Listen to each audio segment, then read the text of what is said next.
এক ইহুদি কিশোর বিষ্ণু ইসলামের খেদমত করতে, ইহুদি ছেলে আমার নবীর খেদমত করত, তারা ছিল নবীর প্রতিবেশী। তো অনেকদিন হয় ইহুদি ছেলেটা আসে। এই পৃথিবীতে আল্লাহর সবচেয়ে বেশি প্রশংসা করেছেন বিশ্বনবী মুহাম্মদ সাল্লাল্লাহু,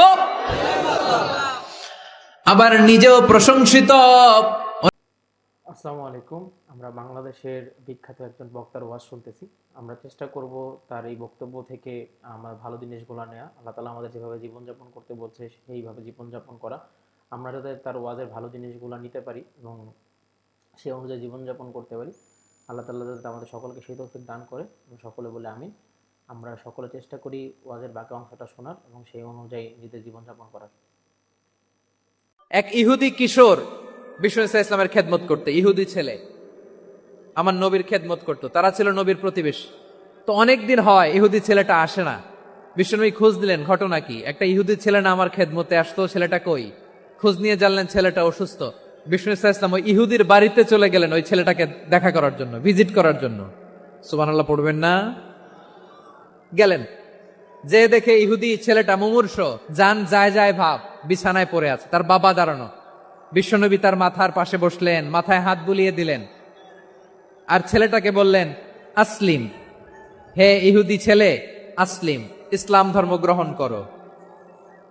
তো ছোট্ট ছেলে ভাবে আমরা ইহুদি, এখন ইসলাম ধর্ম গ্রহণ করলে আব্বা যদি বকা দেয়।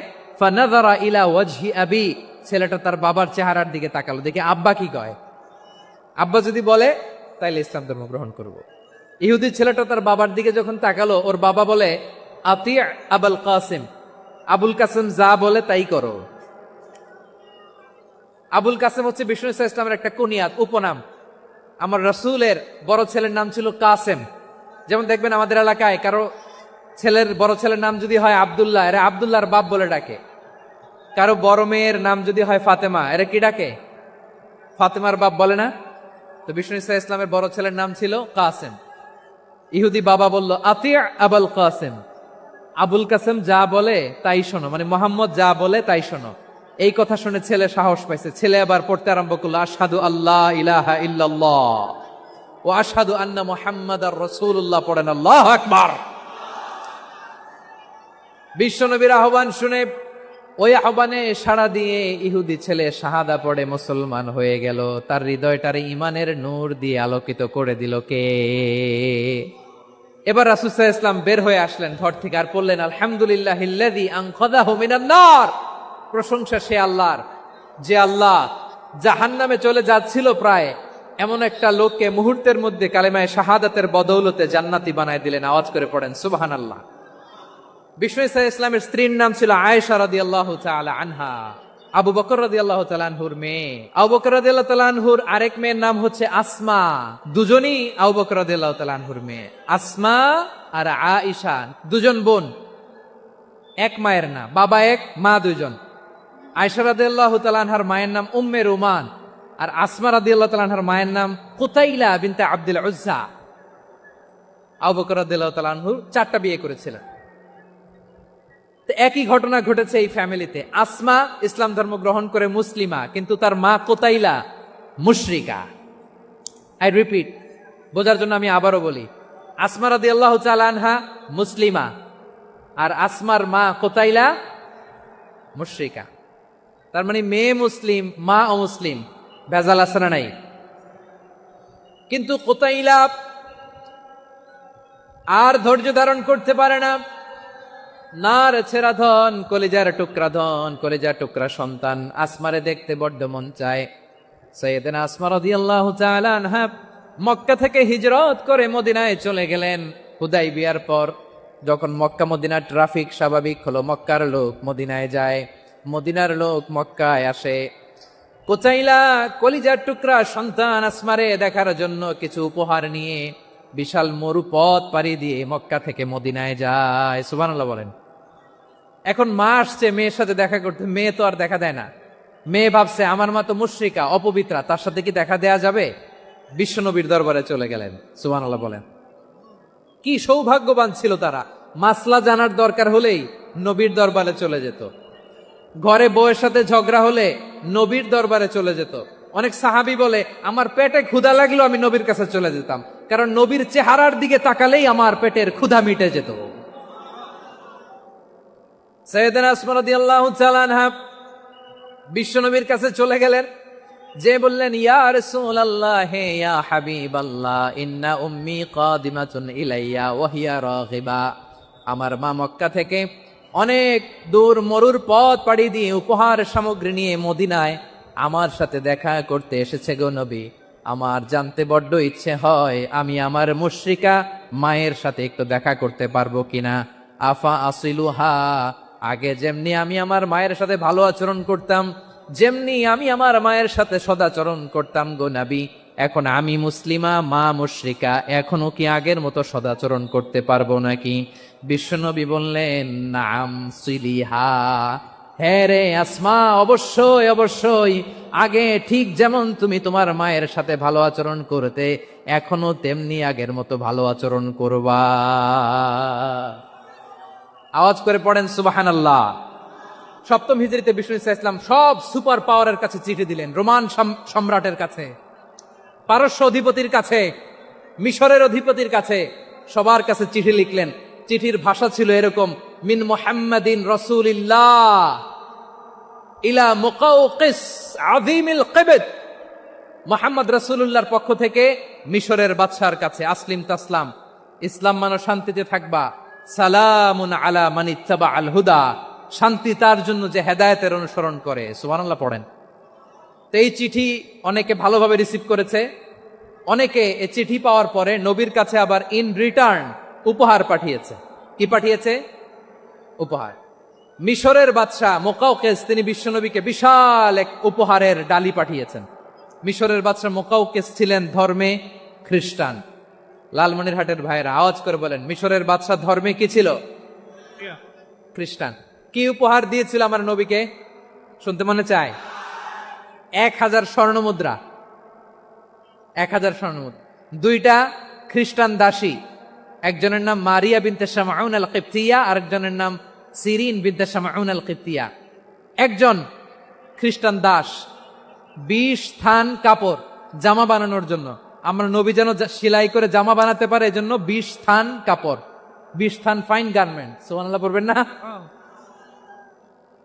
এরপরে একটা গাধা যেটার নাম ছিল উফাইর, আর একটা খচ্চর, এটার নাম ছিল দুলদুল। খচ্চর চিনেন? গাধা আর ঘোড়ার ক্রসিং এ যে প্রাণীটা দুনিয়াতে আসে ওটার খচ্চর বলে।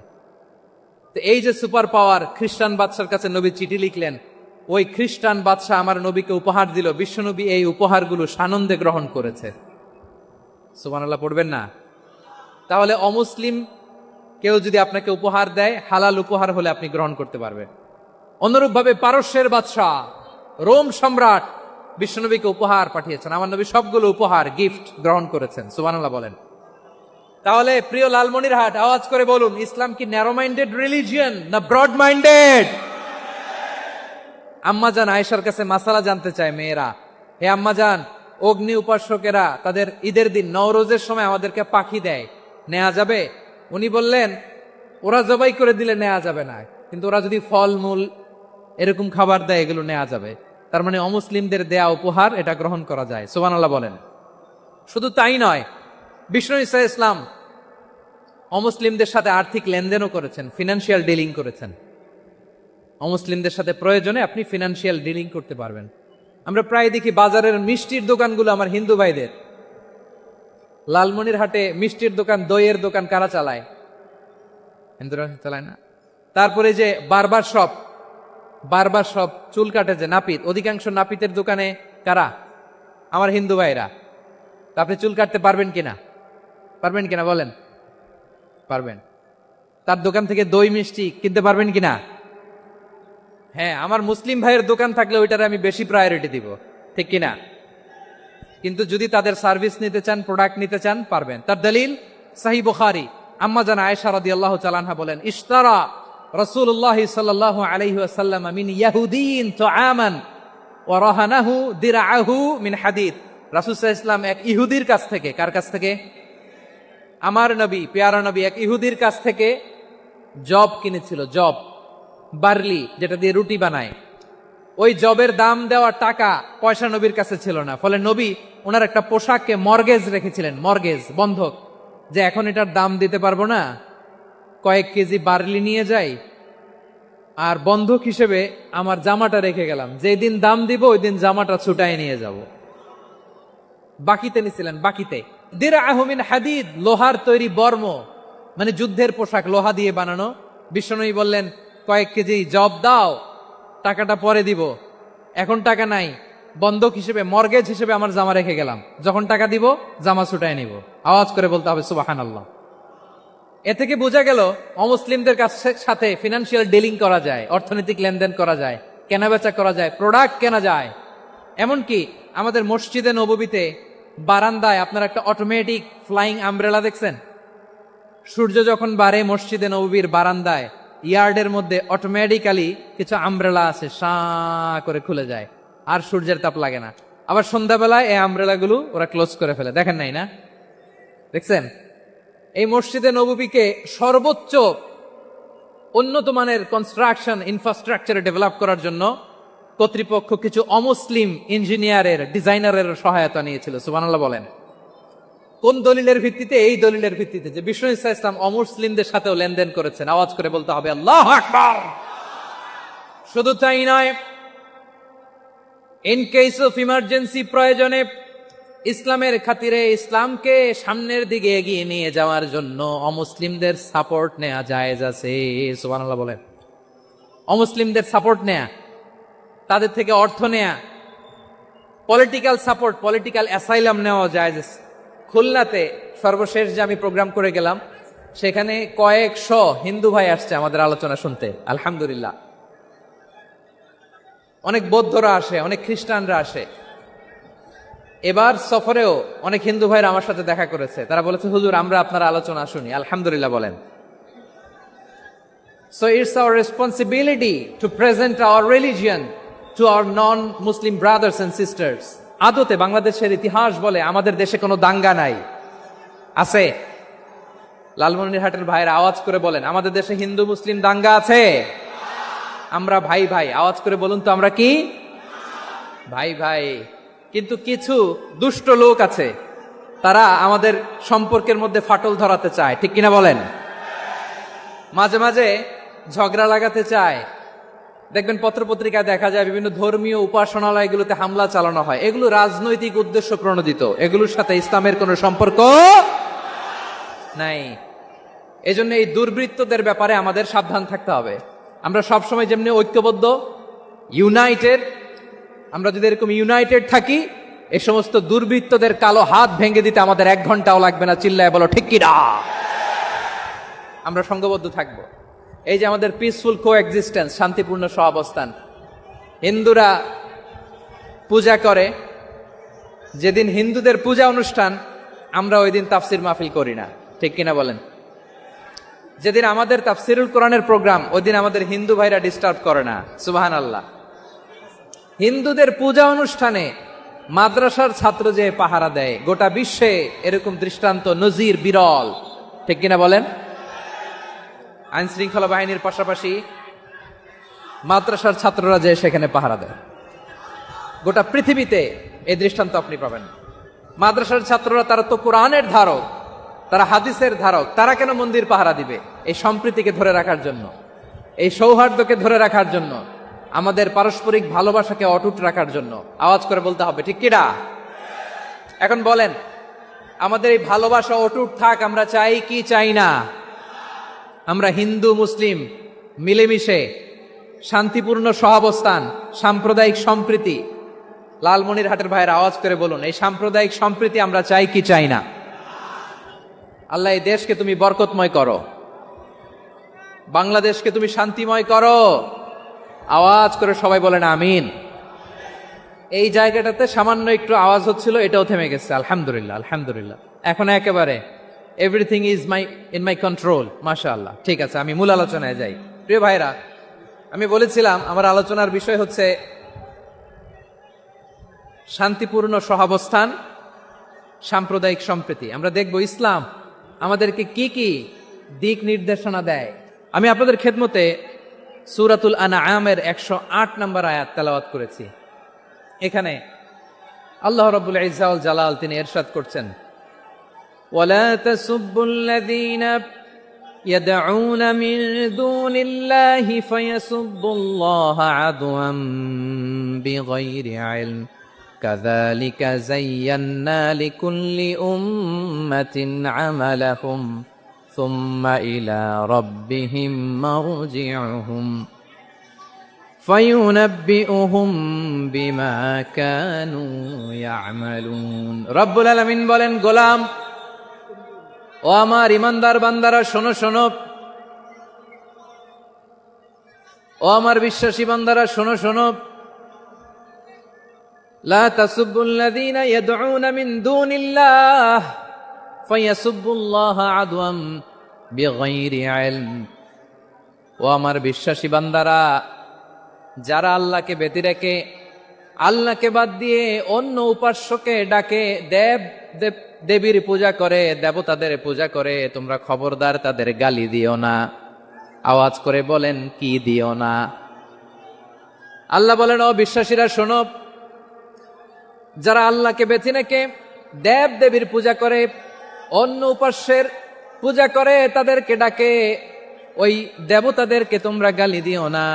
যদি ওই দেবতাদেরকে গালি দাও, তাহলে ভুলবশত, শত্রুতাবশত তারা তোমাদের রব আল্লাহকে গালি দেবে, ঠিক কিনা? তোমরা যদি তাদের দেবতাদের গালি দাও, ওরা রেগে তোমার আল্লাহরে গালি দিবে, তাহলে আল্লাহরে গালি খাওয়ানোর কারণ হয়ে গেলাম আমি, ঠিক কিনা বলেন? রব্বুল আলামিন বলেন, খবরদার বিশ্বাসীরা, আল্লাহ ছাড়া যারা অন্যান্য উপাস্যদেরকে ডাকে, দেবতাদেরকে ডাকে, তাদেরকে তোমরা গালি দিও না। ওই সমস্ত দেবতাদেরকে যদি তোমরা গালি দাও, তাহলে তারা আল্লাহকে গালি দিবে, ঠিক কিনা বলেন? আমরা দেবতাদের গালি দিলে ওরা আল্লাহকে গালি দিবে। রব্বুল আলামিন বলেন, খবরদার দেবতাদেরকে গালি দিও না, তাহলে ওরা। এই পৃথিবীতে আল্লাহর সবচেয়ে বেশি প্রশংসা করেছেন বিশ্বনবী মুহাম্মদ সাল্লাল্লাহু আলাইহি ওয়াসাল্লাম। আবার নিজেও প্রশংসিত, ওনার এক নাম আহমদ, মানে যিনি সবচেয়ে প্রশংসা করে। আবার মুহাম্মদ মানে নিজেও প্রশংসিত। জান্নাতীদেরকে নিয়ে বিশ্বনবী যখন কিয়ামতের দিন বিচার শেষে জান্নাতের দরজায় যে কড়া নাড়বে, ওই দিন বিশ্বনবীর হাতে একটা পতাকা থাকবে। ওই পতাকার মধ্যে ওই শব্দটা লেখা, সূরাতুল ফাতিহার প্রথম শব্দ যেটা। সূরাতুল ফাতিহার প্রথম শব্দ কি? আলহামদু। বিশ্বনবীর হাতের পতাকায় ওইটা লেখা থাকবে, লিওয়াউল হামদ, প্রশংসার পতাকা। সুবহানাল্লাহ পড়বেন না? তার মানে আমরা এই সিদ্ধান্তে উপনীত হলাম যে সব সময় প্রশংসা করতে হবে একজনের। তিনি কে? আল্লাহ বললেন, আলহামদু আলহামদু লিল্লাহ। সব প্রশংসার মালিক হলেন আল্লাহ। কি সুন্দর নাম তার, কি মজার নাম। আলিফ লাম লাম হা, আলিফ লাম। সবাই বলেন, আলিফ লাম লাম হা। আওয়াজ করে, আলিফ লাম লাম হা। এটা কার নাম? আল্লাহর নামটা জপতে কেমন লাগে? হৃদয় থেকে এই গভীর রাতে আল্লাহর একটা ডাক দেন তো, বলেন আল্লাহ। প্রাণটা জুড়িয়ে আবারও আল্লাহরে ডাকেন, বলেন ইয়া আল্লাহ। নামটা মজা লাগে না? আল্লাহ বলেন, হুয়াল আউয়াল ওয়াল আখির ওয়াল যাহির ওয়াল বাতিন। তিনি প্রথম, তিনি শেষ, তিনি প্রকাশ্য, তিনি গোপন। সুবহানাল্লাহ। তার মানে প্রথমে কে, শেষে কে? প্রথমে আল্লাহ আল্লাহ, শেষেও আল্লাহ আল্লাহ, আকাশে আল্লাহ আল্লাহ, জমিনে আল্লাহ আল্লাহ। সবাই পড়েন, প্রথমে আল্লাহ আল্লাহ, শেষেও আল্লাহ আল্লাহ, আকাশে আল্লাহ আল্লাহ, জমিনে আল্লাহ আল্লাহ। নিখিল জাহান গায়ে গুণগান, তার নামে গাই আমরাও গাহি তাআলা। হামদে বারি তাআলা, হামদে বারি তাআলা, হামদে বারি তাআলা। সুবহানাল্লাহ পড়েন। আলহামদুলিল্লাহ। সকল প্রশংসার মালিক কে? আল্লাহ বললেন, সকল প্রশংসার মালিক হলাম আমি, আর আমি হলাম রব্বিল আলামিন। জগৎ সমূহের রব। আল্লাহর আরেক নাম হলো রব। আল্লাহর আরেক নাম কি? কবরের প্রথম প্রশ্ন কি? আমার রব, তোমার রব কে? আমাদের উত্তর কি? আমরা বলবো আল্লাহ আমারে রব, আল্লাহ আমারে রব। দমে দমে তনু মনে তারি অনুভব, আল্লাহ আমারে রব। তোমার দুনিয়াতে আমি যেদিকে তাকাই, অথই নিয়ামাতে ডুবে আছি সবাই। পাখ পাখালির গানে শুনি তাসবিহ কলরব, তাসবিহ কলরব, আল্লাহ আমারে রব। ওনার নাম হচ্ছে রব। নাম কি? এজন্য আমরা যখন দোয়া করি, দোয়ার শুরুতে কোন শব্দ থাকে? রব। রব্বানা যালামনা আনফুসানা ওয়া ইল্লাম তাগফির লানা ওয়া তারহামনা লানাকুনান্না মিনাল খাসিরিন। রব্বানা আতিনা ফিদ দুনিয়া হাসানাতাও ওয়া ফিল আখিরাতি হাসানাতাও ওয়া কিনা আযাবান নার। মুসা আলাইহিস সালামের জিহ্বা দিয়ে কথা বের হয় না, উনি দোয়া করলেন রব্বিশ রাহলি সাদরি ওয়া ইয়াসসিরলি আমরি। তার মানে সব দোয়ার শুরুতে কার নাম? আবার যখন আমরা রুকুতে যাই আমরা পড়ি সুবহানা রাব্বিয়াল। আবার যখন আমরা সিজদায় ঢলে পড়ি আমরা পড়ি সুবহানা রাব্বিয়াল আ'লা। চিল্লায় কোন ঠিক কিনা? রব মানে হচ্ছে সাস্টেইনার, বিধানদাতা, রিজিক দাতা, পালন কর্তা। আল্লাহর একটা নাম হচ্ছে রব। আমাদের রব কে? আল্লাহ। রব কারে বলে একটু সহজে আজকে বুঝিয়ে দিয়ে যাই। রব হচ্ছে যার যখন যেটা যতটুকু দরকার তাকে তখন সেটা ততটুকু যিনি চাওয়ার আগেই দিয়ে দেয়, তার নাম রব। বুঝতে পেরেছেন? সহজ হয়েছে না কথাটা? যার যখন যেটা যতটুকু দরকার তাকে তখন সেটা ঠিক ততটুকু যিনি ফরিয়াদ করার আগেই পৌঁছে দেয়, তার নাম রব। আমাদের যখন যেটা লাগে ব্যবস্থা করে কে? মায়ের পেটে 8 মাস ছিলাম, 9 মাস ছিলাম, 10 মাস ছিলাম। এই 8 মাস 9 মাস আমারে খাবার দিল কে? পানি দিল কে? অক্সিজেন দিল কে? চাইছিলেন? মায়ের পেটে চাইছিলেন না আল্লাহর কাছে যে আল্লাহ ঠিক মতো দিও, টাইমলি খাবার পাঠায় দিও? চাইছিলেন? চাওয়ার আগে যার যা লাগে কে দেয়? তাকে বলে রব। আবার মায়ের পেট থেকে দুনিয়ায় আসলেন। আমার মায়ের জরায়ুর সাথে আমার নাড়ের একটা কানেকশন, একটা লাইন। ওই লাইন দিয়ে আল্লাহ 9 মাস যাবত আমারে পানি দিলেন, খাবার দিলেন, অক্সিজেন দিলেন। সঙ্গত কারণেই দুনিয়াতে আসলে দুনিয়ার মানুষ ওই লাইনটা কেটে দেয় নাকি রেখে দেয়? কেটে দেয়। কেটে দিলে বাচ্চা প্রথম চিৎকারটা দেয়, মানব শিশু প্রথম চিৎকার হাঁকে পৃথিবীতে, ওয়া ওয়া। আমরা শুনি ওয়া, আসলে আল্লাহরে ডাক দেয়। আল্লাহরে ডেকে বলে মাবুদ, খাবারের, অক্সিজেনের আর পানির একটা মাত্র লাইন ছিল, চিল্লায় বলেন কয়টা? দেখো দুনিয়ার মানুষ কত নিষ্ঠুর। আসার সাথে সাথে কারোর সাথে আমার শত্রুতা নাই, জমি নিয়ে মারামারি নাই, কিলাকিলি নাই। একটা মাত্র খাবারের লাইন দিয়ে 10 মাস বেঁচেছিলাম। মানুষগুলো নিষ্ঠুর, খাবারের একটা লাইন কেটে দিল। এখন খাবো কি? আল্লাহ বলেন গোলাম, যে আল্লাহ 10 মাস ধরে মায়ের পেটে খাওয়ালাম, ওই আল্লাহ এখনো আছি না নাই? একটা লাইন ছিল মায়ের নাড়ের ভেতরে, খাবারের একটা লাইন। চিন্তা নাই, কষ্ট নাই, দুঃখ নাই। একটা খাবারের লাইনের বদলে আজ থেকে তোর মায়ের বুকের ভেতরে খাবারের 2টা লাইনের ব্যবস্থা করে দিলাম। চাইছিলেন যে আল্লাহ আসার সাথেই তো আমার লাইন কেটে দিবে, খানা কিন্তু রেডি রেখেন আল্লাহ? চাইছিলেন না সবাই? চাওয়ার আগে যার যা লাগে যিনি দিয়ে দেয় তার নাম। তাফসীর বুঝতে পারছেন? এরপরে মায়ের দুধ খেতে লাগলাম। মায়েরা গভীর রাত মাইকের সাউন্ড যাদের কানে যায়, বুকের দুধ খাওয়াবেন ছেলে মেয়েদেরকে। বাচ্চা ডেলিভারি হওয়ার পরেই মায়ের বুকে যে দুধটা, সেটার বলে শাল দুধ। এটা আল্লাহর পক্ষ থেকে বাচ্চার জন্য প্রাকৃতিক টিকা। সুবহানাল্লাহ কবেন না? আমরা হসপিটালে যে টিকা দেই 5টা 7টা, প্রথম টিকাটা আল্লাহ ফ্রি দিয়ে দিছে। বাচ্চাদের গ্রোথ হবে না যদি না খাওয়ান। খাওয়াবেন, সব মায়েরা খাওয়াবেন। ওয়াল ওয়ালিদাতু ইউরদি'না আওলাদাহুন্না হাওলাইনি কামিলাইন, 2 বছর খাওয়াবেন। যারা বৃদ্ধাশ্রমে থাকতে চান না তারা খাওয়াবেন। ছেলে আমার মস্ত মানুষ, মস্ত অফিসার, মস্ত ফ্ল্যাটে যায় না দেখায় পারে ও পার, নানান রকম জিনিস আর আসবাব দামি দামি, সবচেয়ে কম দামি ছিলাম একে মাত্র আমি। ছেলের আবার আমার প্রতি অগাধ সম্ভ্রম, আমার ঠিকানা তাই বৃদ্ধাশ্রম। কি দুঃখের কথা, মা কেঁদে কেঁদে বলে কোনো মা বাবার জন্য বৃদ্ধাশ্রমে থাকা না লাগে, ঠিক কিনা? তো বৃদ্ধাশ্রমে যারা থাকতে চান না তাদেরকে দুধ খাওয়াবেন, দেখবেন এই ছেলেগুলো এরকম ডাকাত হবে না। আল্লাহ তুমি বুঝার তৌফিক দাও। তার মানে মায়ের পেটে যখন ছিলাম খাবার দিল কে? দুনিয়াতে আসার পরে বুকের দুধের ব্যবস্থা করলো কে? আচ্ছা, মায়ের বুকের দুধ যখন আমরা খেতাম আমাদের দাঁত ছিল? ছিল না। তার মানে দাঁত দরকার নাই, দেয়ও নাই।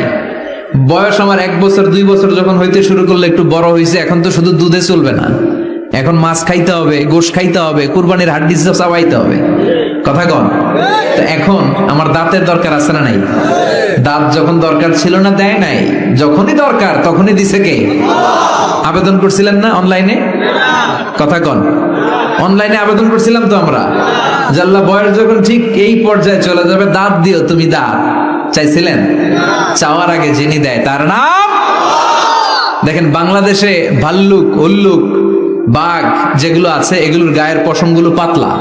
এই বাঘই যেগুলো স্ক্যান্ডিনেভিয়ান কান্ট্রিগুলোতে, সাইবেরিয়াতে আছে, ডেনমার্কে আছে, সাইবেরিয়াতে, তারপর নরওয়েতে, অসলোতে যেই বাঘ ভাল্লুকগুলো আছে ওদের চামড়া ইয়া মোটা, মনে হয় যেন প্রাকৃতিক কম্বল দিয়ে আল্লাহ এই সিংহটারে তৈরি করছে। উট শুধু আরব দেশেই নাই, আরব দেশের উটের চামড়া বড় পাতলা, কিন্তু নরওয়ে আর স্ক্যান্ডিনেভিয়ান ওই বরফের এলাকাতে উট হয়, ওই উটের গায়ের মধ্যে ইয়া লম্বা লম্বা পশম। তার মানে ওখানে প্রচন্ড ঠান্ডা, ওখানে সার্ভাইভ করতে গেলে, বাঁচতে হলে গায়ের মধ্যে মোটা কম্বল লাগবে। চাওয়ার আগেই ওই প্রাণীগুলোরে কম্বল দিয়ে পাঠিয়েছে কে? আবার এই দেশের প্রাণীগুলোর চামড়া যদি মোটা হতো, উলের পশম থাকতো আর কম্বলের মতো সেটিং করা থাকতো, এই দেশের বাঘ ভাল্লুক গুলার কষ্ট হতো। তাই এদেশের বাঘ ভাল্লুক আর ওটের চামড়া পাতলা করেছে কে? সুবহানাল্লাহ কইবেন না? যার যখন যেটা যতটুকু দরকার তাকে তখন সেটা ততটুকু চাওয়ার আগে যিনি দেয় তার নাম আল্লাহ। বললেন আমি হলাম রব্বিল আলামিন, জগৎ সমূহের রব।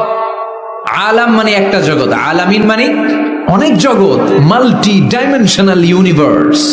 উদ্ভিদ জগতের রব তিনি, প্রাণী জগতের রব তিনি, সাগর জলের অতল গহ্বর জগতের রব তিনি, মহাকাশের জগতের রব তিনি, সৌর জগতের রব তিনি, অদৃশ্য জগতের রব তিনি। চিল্লায় বলেন ঠিক কিনা?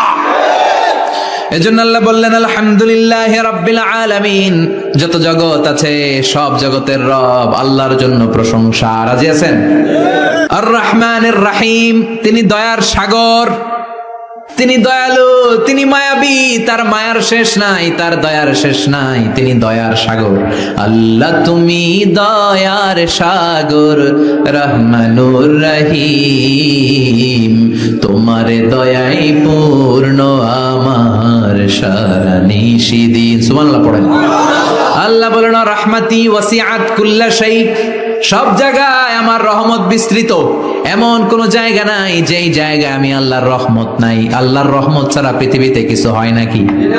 এই যে আজকে বসে আছি ওয়াজ শুনতেছি, কার রহমতে? কার দয়ায়?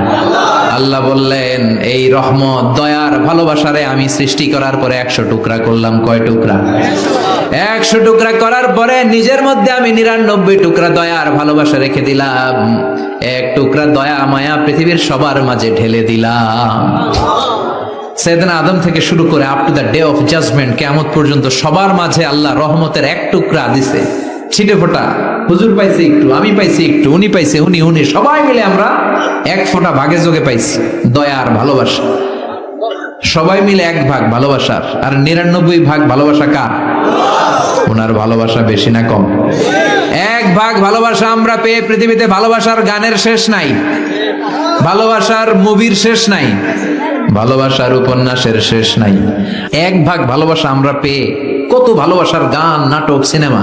তো 1 ভাগ ভালোবাসার ঠেলা যদি এমন হয় যার মধ্যে তিনি 99 টুকরা ভালোবাসা রেখে দিয়েছেন, তার ভালোবাসাটা কত? 1 টুকরা ভালোবাসার নমুনা হিসেবে আমরা দেখি ছেলের জন্য বাবা জীবন দেয়, আছে না নাই? ছেলের অ্যাক্সিডেন্ট থেকে বাঁচাতে যে ছেলেটারে ধাক্কা মেরেছে, গাড়ি এসে বাবারে থেতলে ফেলেছে। বন্যার পানিতে মা ডুবে যায়, ছোট কন্যাটারে বালতির মধ্যে ধরে রেখেছে, পানি খেতে খেতে মা দুনিয়ায় নাই, মেয়েটা মরে নাই, আছে না নাই? এক টুকরা ভালোবাসার ছিটে ফোঁটা তুমি পেয়েছো। তার নমুনা যদি এমন হয়, 99 টুকরা ভালোবাসা নিয়ে যিনি আরশের উপরে আছে, তার দয়া কোথায়? Do you feel that? Do you imagine that? আপনি কি এটা ফিল করেন? আপনাকে ফিল করতে হবে। এজন্য আল্লাহ বলে, গোলাম 24/7, 24 ঘন্টা আমার দরজা খোলা।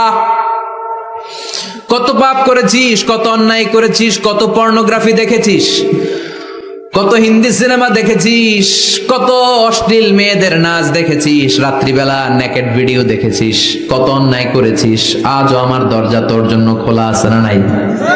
চোখের পানি ছাড়, যায় নামাজটা বিছিয়ে দে, 2 রাকাত নামাজ পড়ে আমারে ডাক দে, ডাক দেওয়ার সাথে সাথে তোর দোয়া কবুল হয়ে যাবে। কত পাপ করেছিস, আল্লাহ ডেকে বলে, তোর পাপ যদি হয় খালের পানির সমান, বিলের পানির সমান, আমি আল্লাহর দয়া তো সাগরের পানির সমান। তোর পাপ যদি হয় পাহাড়ের সমান, জেনে রাখ আমি আল্লাহর দয়া আকাশের সমান। ভরসা লাগে? আল্লাহর উপর ভরসা লাগে না? মনে রাখবেন, এখানে আমরা সবাই পাপী। আমরা কি? কুল্লুকুম খাত্তাউন খায়রুল খাত্তাইন আত-তাওয়াবুন। সবাই পাপী, কিন্তু সবচেয়ে ভালো পাপী ওই পাপী যেই পাপী পাপ করার পরেই তওবা করে। তওবা করতে রাজি আছেন তো? যত পাপ আপনার হোক, টেনশন নাই, আমাদের ভরসা একজনের উপর। চিল্লায় বলেন, তিনি কে? বনি ইসরাইলের এক আবেদ 100 বছর ইবাদত করেছে। কিয়ামতের দিন আল্লাহ খুশি হয়ে বলবেন, ও আল্লাহর ওলি, উদখুলিল জান্নাতা বিরহমাতি, go to the paradise with my mercy. আমার দয়া আর ভালোবাসায় জান্নাতে ঢুক। আল্লাহর ওলি বলবে, বালবি আমালি, আপনার দয়া দিয়ে জান্নাত কেন? আমার আমল দিয়ে যেতে চাই, আমি নামাজ তো কম পড়ি নাই, তো দয়া লাগবে কেন আপনার? আল্লাহ বলবেন, তাই? আমার দয়া ছাড়া তুই জান্নাতে যেতে পারবি? কি আমল করেছিস তুই? ওকে, লেটস মেক এ ক্যালকুলেশন, চল একটা হিসাব করি। তোর শত শত বছরের তাহাজ্জুদ গুলারে এক পাল্লায় রেখে দে, আর দয়া করে মায়া করে দুনিয়াতে সৌন্দর্য দেখার জন্য চোখ যে দিয়েছি, চোখটা একটা পাল্লায় রেখে দে। এক পাল্লায় 500 বছরের তাহাজ্জুদ, আরেক পাল্লায় কি?